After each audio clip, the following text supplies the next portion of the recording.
can you tell me your name? Or Victoria. Victoria. So how did you said a couple years ago? You were... No, it was 8 months ago. I was in the shelter for 3 nights and 2 days. So what led you to that situation?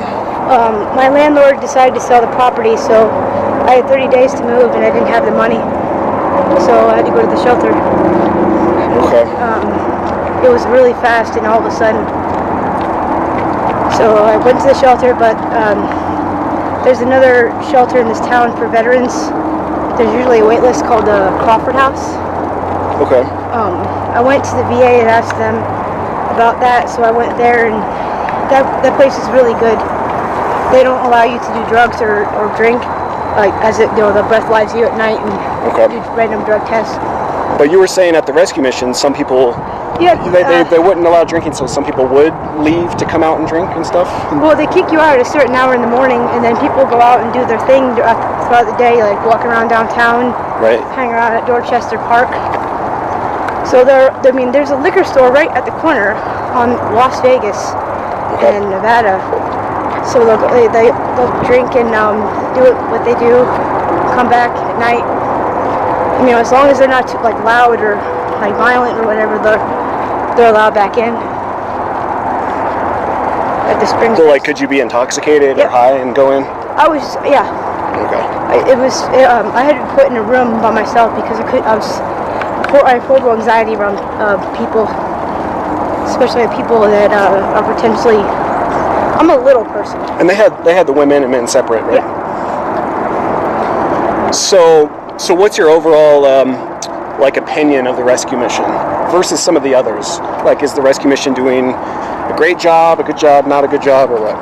It's doing its job. It's trying its best, and they have the services available for people to use. But oh, look, the police are down here. Yep. Oh no, it's up. Have you been down here in a while? No. It's up to the people to use the services and get out of the situation. And when they don't follow the rules, they get in trouble and they don't have a good time at the shelter. Right. So there's the negative opinion. Because the other guy I interviewed, he basically said the rescue mission he thought was enabling people.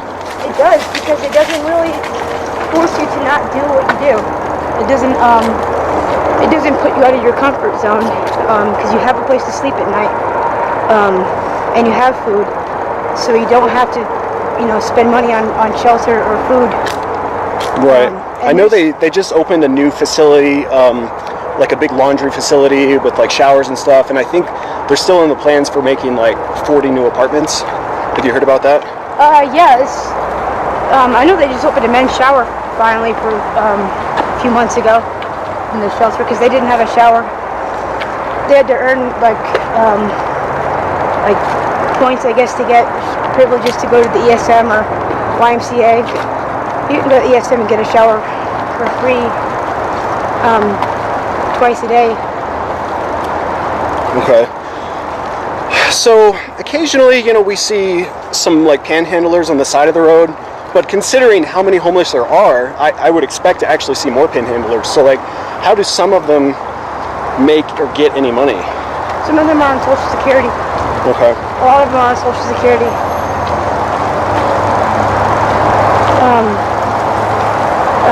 The person I mentioned before, he's on Social Security, so he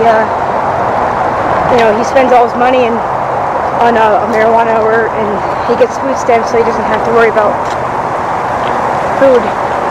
Does he have a medical marijuana license, or no? Does he so he pays recreation, which is higher price?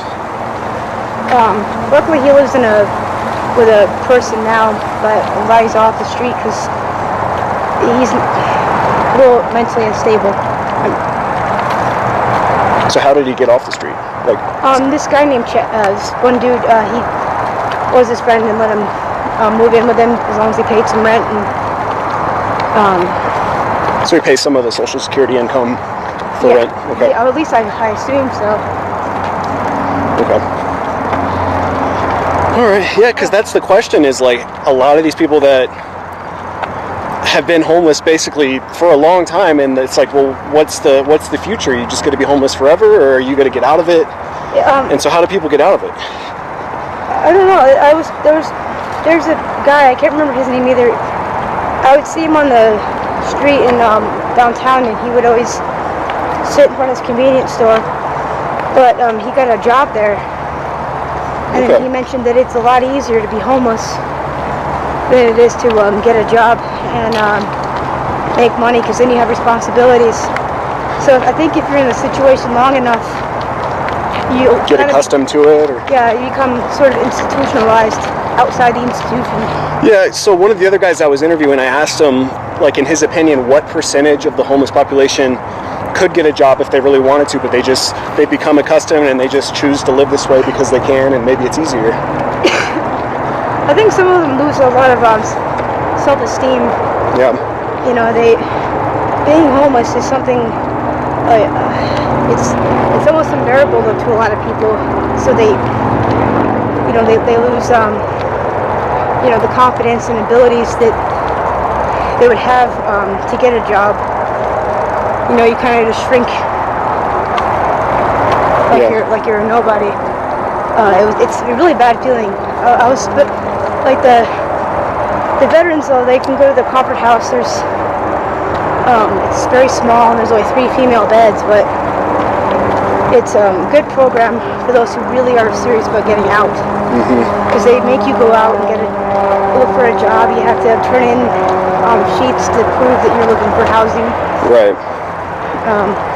And through them, I got employment through the VA, and I got my, I moved, and I get paid pretty good now. So, I get to talk to veterans. Yeah. So the question is, if a lot of the homeless, in your opinion, if they had the willpower and said, okay, I want to get out of this, I want to get a job, can they go to organizations around here? There's a lot that will help them really get going. Yeah, there's so many organizations around here that they can get help from. ESM, the Montgomery, they have services too. They have there's some down at the other shelter, the Salvation Army one. Or not that one. I can't remember the name of that one. I know there's a homeless one down here, but then there's one up in like the central Colorado Springs area. I don't know where that is, but. Yeah, Springs Rescue Mission, and then the RJ Montgomery is the other one. Right. But, yeah, so there's, and there's church agencies around town that. There's the one on Bijou, the Catholic Charities. Yeah, they have outreach programs, social services that come and help them get medical care, even dental.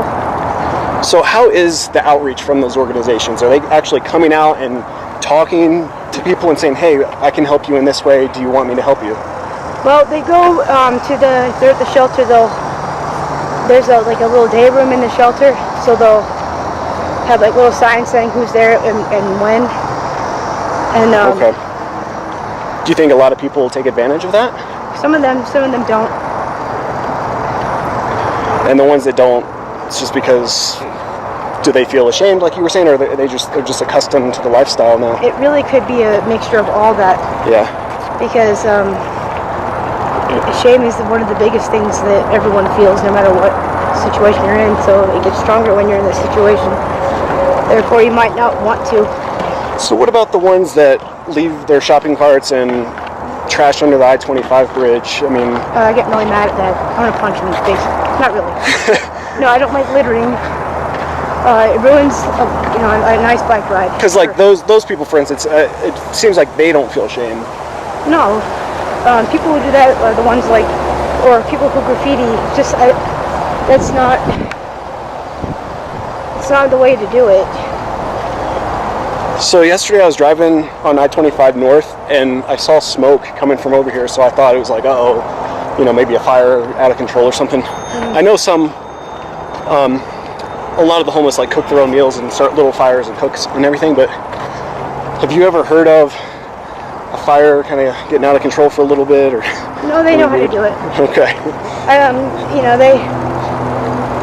This is a breeding ground for fire, so everyone is careful in this town. Or even in Colorado. Yeah. It doesn't matter if you're homeless or not. Because I know there was one in Old Colorado City last December. It was another kind of popular spot for them, and one of the public squares and one of the little buildings kind of burnt down, unfortunately. But yeah, well, I mean, it happens. Yeah. I mean, it's pretty interesting to me. I went to school for social work and everything. So when you move to a new town and look for services and everything, since I always know my brother will follow me, and I won't let him move in with me. So he's usually stuck in a bad situation, and it's his choice. But I can't have stuff in my house like marijuana. I'm allergic to it. So, from what you know or estimate, how many homeless are on Social Security or some kind of cash benefit where they can kind of spend how they choose, and maybe spend? I'd say most of them on marijuana or alcohol or something. Well, so what do? They have to get cash first? No, it's on a card. It comes in. So it's like a debit card? Mhm. Because you would think that they wouldn't be able to work at liquor stores. Yeah. Or at the casino or something like that. Well, if you're on Social Security or anything, you'll get a card, and it's like your debit card. You deposit money each month in your account. Okay. So you can use it as however you want. Yeah. It's a regular old card. You can get cash. It's your money that taxpayers are paying for. So in a way it helps, but it could be enabling if there's no restrictions, it sounds like. There needs to be more restrictions and crackdowns, like on food stamps and just who has disability. Because you can get, if you can fake something, you can get disability. Like fake schizophrenia and have people be character witnesses for you and stuff like that. Right. It's not really hard. So the last guy I interviewed, his name is Greg, and I asked him at Dorchester Park, the Salvation Army was coming by every day to feed the homeless. Yep. And I think they just stopped that. I don't know if they officially stopped yet, but it's supposed to be this month that they stop. I thought they were going to move it somewhere else. Maybe. I don't know. I think that not feeding them would have to force them to do something.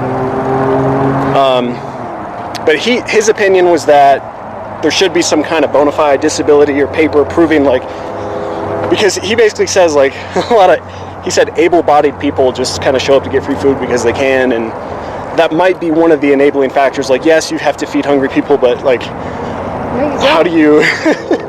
You say no, you don't. Okay. 40% of this world's food is thrown out, so nobody really should be hungry. Yeah, I mean I've seen some go in trash cans before.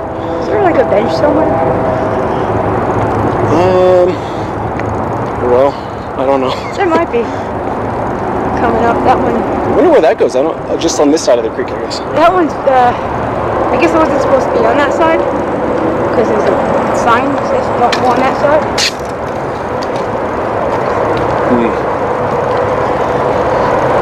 No, there's a lot of able-bodied people that shouldn't be on it. But once you're on Social Security, you get that cushion. My mother was on Social Security for, I don't know, more than what. Well, Social Security, that is your money because that was taken out of paychecks and stuff. No, well, SSI, I guess. I mean, once you're... My mother was never really a contributing adult, but she got Social Security or... Income. Yeah. SSI. That's for exceptions. You get it early if you're disabled or something, right? Yeah, and she wasn't... She was being... I don't know how she got it, but being on it for so long actually I think made her disabled. Same thing with my brother.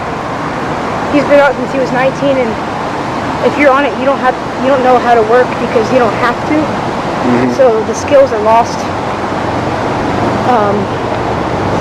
And then you get society to feel sorry for you. So I think it becomes like a society disability, or a personal one, even worse. Yeah.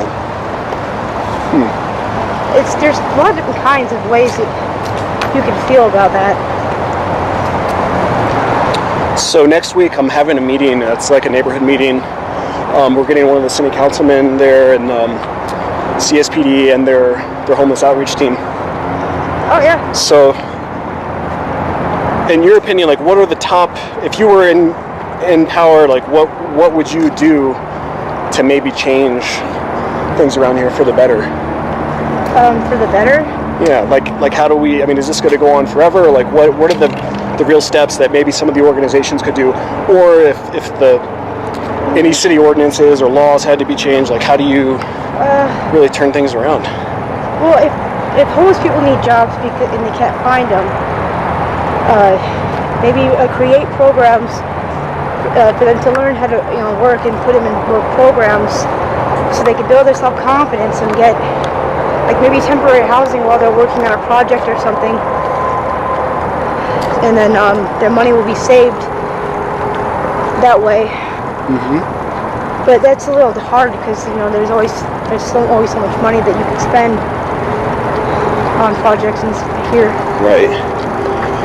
But right, like the new apartments that the rescue mission's going to be building. I'm not sure what the whole plan is with that, but I assume maybe because there's going to be like 40 or 50, I think, new apartments for the homeless, and I assume that the ones that would be let in there, they would be on some kind of program where they can stay there for a while they're getting a job and working and really get back on their feet. Yeah, they just, I mean, that would be good because there's more people than there are jobs here, so not everyone's going to get a job. There's like, 500 people a day that will eat at the Marion House. Oh, okay. Yeah, I don't know. Not all of them homeless, but it's still quite a bit of people that they count. So how does that work at the Marion House? Can anybody come in? Yep. It's a soup kitchen. Okay. I'm trying to think of other ways. Is that the one where it's free for anybody and you can pay what you want if you want to? That was Seeds Cafe and they closed. Oh, okay. That was an awesome place. The Marion House is next to the Catholic Church. Okay. So are they getting their donations from like the Catholic Church? Yeah, it's like the biggest Catholic church in the town. Okay. But like other ways to help. I'm not really sure. I mean, there's just stuff take a break. In my brain. I'll find some shade.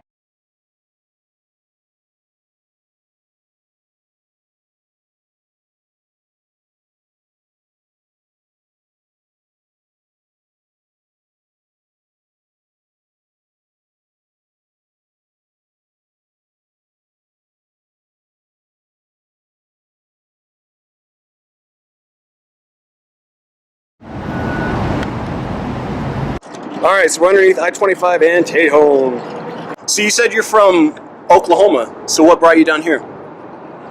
Or over here? Why else? Everybody seems to assume that everybody from Colorado assumes that everybody's coming from other states for weed. Is it true? So obviously that's just a bonus. That's just a cheap bonus. How did you find out about Colorado Springs? Did you already know about it beforehand, or like people saying, oh, that's a great spot to go to? I can't disclose the full amount of information, but I do know the reason I came back to Colorado Springs. I can't disclose it. Okay, all right, no worries. So how long have you been here? You don't have clearance enough for me to explain it. Okay. How long have you been here? This is 2017, going into 2018.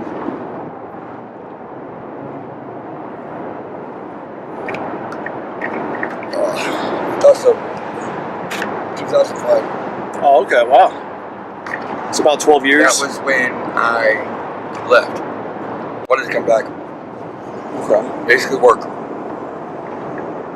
So start my civilian contract back up.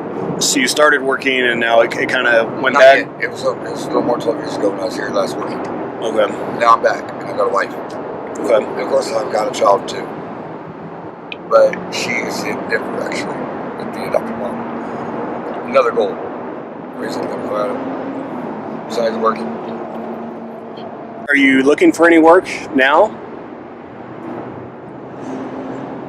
No, I've already been accepted back to work. I gotta provide my own. That's all I can say. you've got to provide your own. Yeah, but What do you mean? clearance is not given for proper information. Who's this over here? It's coming over here. A woman? Yeah. Is that your friend? Stop recording. Yeah, pause. No, this time. This is the request that was given recently. Requesting one, just like this. And here it is. Man, I wish it was money that gave me. Well,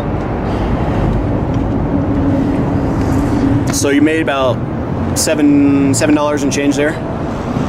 How long did it take for that much? Do you mind if I film you? Is it okay? I'm just asking questions. Trying to finesse it. Yeah. I was gonna see if we could start all over. Just erase that one and start over. All right, we're here underneath the I-25 bridge here. We're at Tejon. So $7. And 43 cents. $7.43. And how long did it take you? 20 minutes. It's a hidden kind of lottery that's going on, like an Easter egg hunt. You never know what you're gonna get. You never know what you're gonna get. You never know what kind of prize it'll be. That's another reason why we came to Colorado, but I didn't tell her about that. Because Colorado has the best adult Easter egg hunt known to man. Treasure hunts. meaning people that give money give frequently and a lot. Normal people with no matter what they have, some valuable or something, they're offering to give away, but you have to hunt for it, you have to look for it, find clues. I actually didn't know that she was given an item and its instructions on general directions to a good prize that somebody's doing like that here in Colorado Springs. So you think it's like one person that's by It's not themselves? just one. Okay. Anybody can do it. Anybody. Say, for example, because me and my wife are disabled. So how do you get that first I clue? decide you're going to be a basic race. You have to hunt for the clues. Okay. So like It's all puzzles. So like what's one clue that you found somewhere? This one here in Springs so far. Oh, this thing. Interesting. So like, so what clue to like? How does that help you? What is it? Really Oh help? no, that's just the basic shield for the guy. It's the other side that's the map. Can I look? It's a kind of cryptogram. It's a cryptogram puzzle. So you Like a cryptograph. you found this? No.